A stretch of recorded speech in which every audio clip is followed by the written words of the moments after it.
Now we're going to look at finding the limits of trig functions without the graph. We've already seen that for trig functions, direct substitution can work. Of course, direct substitution works if the function is defined and continuous at the target value. And the way we can kind of tell, it's a weird kind of logic, but if we plug in the target value with direct substitution, and I'm writing this, you don't really need to write that. You can just start plugging it in.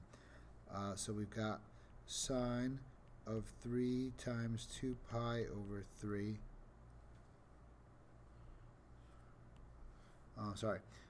Over 3 times 2 pi over 3. So if we go evaluate that thing, this really becomes sine of 2 pi over 2 pi. When I multiply the 3 times the 2/3, the sine of 2 pi is 0 over 2 pi, so this direct substitution produces 0. That's because the function was continuous and it's also defined at that value, so direct substitution works. The same is going to be true here. If I go 2 cosine squared, I like to point this out at these cases. Cosine squared theta means cosine of whatever theta is. In this case, our target value is pi. And then it really means the whole thing squared afterwards. This is just shorthand that means that you want to square the whole function. So I've got 2 times what is the cosine of pi? That is going to be -1. So then we've got -1 squared is 1. So this limit is 2. Direct substitution works. I'm not going to read all of this to you, but I'm going to suffice it to say that it worked because of what I just said. We did see that functions that are not defined, it doesn't necessarily mean just because they're not continuous there or defined there, it doesn't mean that there's not a limit. It might just be a hole, and we can still carry on and find the limit. Let's consider, say, this limit. If I tried direct substitution on this guy, the cosine, so I go 1 minus cosine of 0 over sine of 0, that whole thing squared. Cosine of 0 is 1, sine of 0 is 0, so this becomes 0 over 0. So it's undefined because divided by 0, right? So, this may be a hole. At this point, I think we've sort of figured out that if you get 0 over 0, it means it's a hole, and we can do some algebra to fix it and then do direct substitution. Okay, but the problem is with this guy that we can't really do algebra. So there's going to be these 2 other limits that we sort of kind of can work with. Actually, I'm sorry, in this one we can just do some identities. So we're going to look at how to find this one. So sometimes we can do some trig identities, and that will be the algebra that works out. I got ahead of myself there. So in this case, there is some algebra that I can do to fill the hole. I apologize, I misspoke there beforehand. Now, the thing is, this algebra happens to be trig identities. For instance, this is as it approaches 0. I can write the limit as theta approaches 0 of 1 minus cosine of theta over 1 minus cosine squared of theta. So you might say, what the heck just happened? Well, one of the identities that you kind of have to know is that sine squared plus cosine squared, oh, I forgot my thetas. Got to always write your angle in there. Sine squared of theta plus cosine squared of theta equals 1. That is the Pythagorean identity. And of course, you can solve it for any one of those. So in this case, I was solving it for sine squared. Anytime I see like a sine squared and cosine squareds and 1s, I think Pythagorean identity might be helpful. So over here, I subtract cosine squared off both sides. And now I get an identity here I can use. I see this sine squared here, and I can replace it since I know it's equal to this stuff. So I plug it in, and that's how I arrive here. Now what do? I can factor the bottom because it's a difference of 2 squares. Those are each a perfect square. And that is going to solve my issue. When I cancel these factors, that means there was a hole, right? It's a removable discontinuity. I've just filled the hole. Now this might be a limit that I can try direct substitution, and it looks like I filled the hole. So I'm going to retry my direct substitution.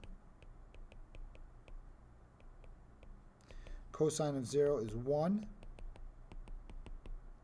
So there we go. I found that limit by doing a little bit of fancy algebra, filling the hole. It was a removable discontinuity, so the algebra did work in this case. There's some other identities you're going to need to know to work with to do some of this. So we've got, you need to know that tangent is equal to sine over cosine. You need to know that cotangent is equal to cosine over sine. You're going to need to know that secant is equal to 1 over cosine. You're going to need to know that cosecant is equal to 1 over sine. You're going to need to know this guy, the double angle guy, sine of 2 theta is equal to 2 sine of theta times, let me write that a little neater, sorry. 2 sine of theta times cosine of theta. I ran out of room. Okay? So those are going to come in helpful when we're trying to do some fancy algebra to fill in the hole and make it defined. So that's what we're going to work on here. You should always try direct substitution first. So I'm going to try that.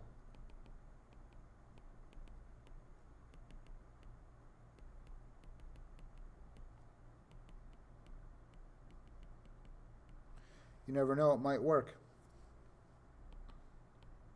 What's the tangent of 3 pi over 2? That's undefined because tangent is really sine over cosine, and since cosine of 3 pi over 2 is 0, I'm trying to divide by 0, so that breaks it right there. So we're like, oh no, wait, it might not, this doesn't work. So direct substitution did not work.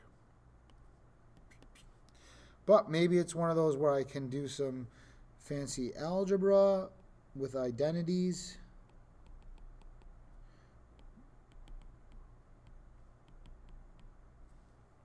And cross off the factor and see if I can retry my direct substitution. So my identity here that I'm going to go for is sine. I'm going to change my tangent into sine over cosine. Then I see that, oh, when I multiply these fractions, my cosines cancel out, and that was what was giving me 0 on the bottom in the first place when I tried direct substitution. So this is what I have now. Now direct substitution should work. Sine of 3 pi over 2 is -1, so I get -3. So there's an identity where you just had to change your tangent into sine or cosine. Here's another one. I should try direct substitution. It may work right off the bat. It's not going to because secant is really 1 over cosine. So when I try to plug pi over 2 into secant, I'm really trying to do 1 over cosine of pi over 2. I'm just focusing on this part of it, okay? That is now that. And cosine of pi over 2 happens to be 0. So I'm trying to divide by 0. That's no good. So I'm hoping that since direct substitution didn't work, maybe I can do some algebra to simplify. Again, it looks like if I turn everything to sines and cosines, it could work. So I have to recopy the limit part, though. Pi over 2 of 1 over cosine theta times cosine of theta all over 4 theta. Right, secant is 1 over cosine of theta. So I notice that these cosines can equal 1 when I do that multiplication. So now I've got 1 over 4 theta. Now I can try my direct substitution because it looks like I crossed off the problem. It does work. I do not get 0 on the bottom, so I get 1 over 2 pi. Okay, for this guy, we try our direct substitution. Let's just trust me that it's not going to work out because of the tangent. You're going to get sorry, the sine is okay. Sine of pi is -1, but up here in tangent, this part is going to give you undefined because you're dividing by its sine over cosine, and the cosine of pi is 0, so that part's undefined, so the whole thing's undefined. So we're going to try some algebra. We're going to change that tangent into sines and cosines.